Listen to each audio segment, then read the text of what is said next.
Ever feel totally stuck?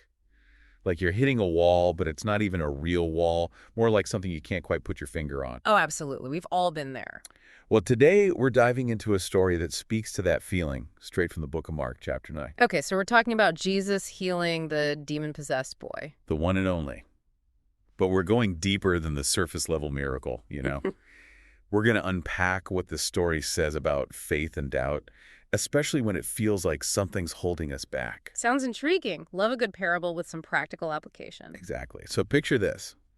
A desperate father, his son, who's clearly struggling, and they come to Jesus' disciples looking for help. And I'm guessing by struggling, we're talking about more than just a cold. Oh yeah, this is serious stuff, considered demonic influence at the time. And here's the thing. The disciples had dealt with this kind of thing before, right? Right. They were given authority over those sorts of spirits earlier in the Gospels. It's even in other parts of the New Testament, like Luke and Acts. Precisely. They had a track record, so to speak. But here, with this particular boy, they hit a wall. The story literally says they were baffled. Now that's interesting. Experienced healers totally stumped. There's got to be more to it than meets the eye. Right. And this is where it gets really good. Jesus shows up, and they tell him about their failure. And his response is what throws people off. He says, this kind can come out only by prayer. This kind can come out only by prayer. Okay, unpack that for us. What's the deeper meaning there? It's clearly more than reciting a memorized script. Exactly. And that's what we're going to dig into. What does prayer actually mean in this context? We're talking about prayer as more of a state of being, not just an action, right? Precisely. It's deeper than words. It's about aligning yourself, your whole self, with a power outside of you.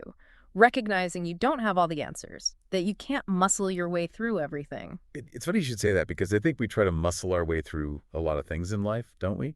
Especially when we're talking about inner struggles. We want a formula, like do X, get Y. And that works some of the time, of course. Formulas have their place. But when it comes to the deeper stuff, the things that really trip us up, that's where we run into trouble. Like those disciples in the story, they had their methods. Right. They had their experience to fall back on. Exactly. And it worked up to a point. Then they hit the situation with the boy and it throws them off completely. It's like their whole understanding of how things are supposed to work, it just kind of crumbles. It's like that moment where doubt creeps in. Right. Yeah. Because what worked before doesn't work now. So what does that mean about your abilities, No. your faith? Exactly. And that's what makes the story so universally relatable. That experience of doubt is something we all grapple with. Which brings us back to this idea of demons. Because we tend to picture literal demons, like something from a horror movie. Right, something external, scary, otherworldly. But what if the real demons are often internal? Not literal beings, but the things that hold us back from within. Whoa, okay, I like where you're going with this. So not the scary monster under the bed, but the voice in your head that says, you're not good enough. There you go. That voice that tells you you'll never break free from that addiction, or you'll always be stuck in that cycle of negativity. That's the demon that plagues so many of us. That feeling of powerlessness, of being stuck even before you start. That invisible wall we were talking about at the beginning, isn't it? It is. And this story suggests that overcoming those internal demons, that deep-seated doubt, that fear, it might require a different approach than just willpower. So are you saying that prayer, and we're talking about that deep connected kind of prayer, can help us deal with those things, like actually overcome those internal obstacles in our own lives? Because a lot of people listening might be struggling with that right now. That's exactly what I'm suggesting. We so often try to figure everything out with our limited human understanding, our own strength. But what if the real power, the kind that can break through those barriers, comes from somewhere else? What if it comes from tapping into something much larger than ourselves? Okay, now you're speaking my language. Yeah. You're saying we all have access to that power, just like the disciples did. Absolutely. And that's where that verse you mentioned earlier, John 14:12, comes in, where Jesus tells his disciples, whoever believes in me will do the works I have been doing, and they will do even greater things than these. Okay, wait, hold on. Greater things than healing the sick, casting out demons. How do you top that? That's the million-dollar question, isn't it? And I think it points to this incredible, untapped potential that exists within each of us. So not just replicating the miracles in the stories, but finding that source of strength to deal with our own impossible situations, whatever those look like for each person. Now you're getting it. That's what makes this so exciting. It suggests that we're capable of so much more than we often realize. You know, it's amazing how we started with this story. about a demon-possessed boy. And now we're talking about unlocking some kind of incredible potential within ourselves. It's almost like that's how these stories work, right? You peel back the layers and find these deeper truths hidden I beneath. feel like finding a hidden message in a bottle, washed up on the shore of some ancient text. Exactly.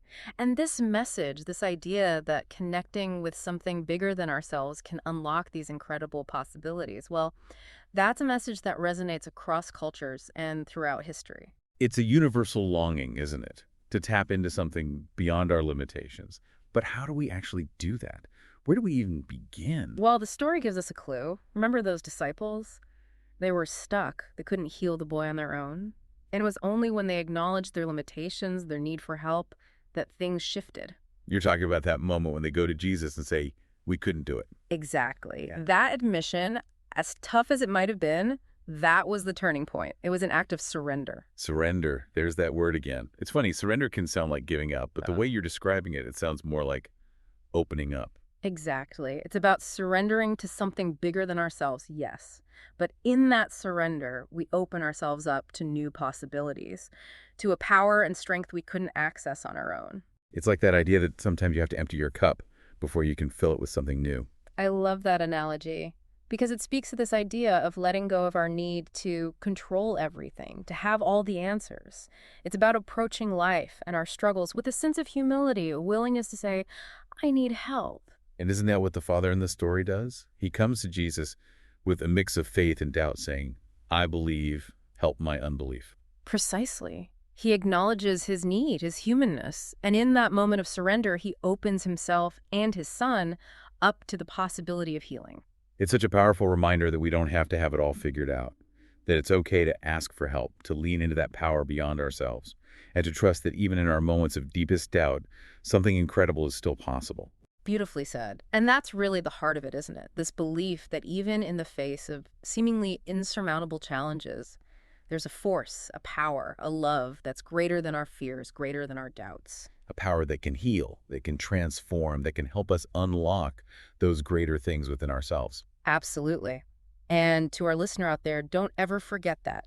You are not alone in your struggles, and you are capable of incredible things. This deep dive has given us all a lot to think about, that's for sure. Until next time, keep exploring, keep asking questions, and keep the conversation going.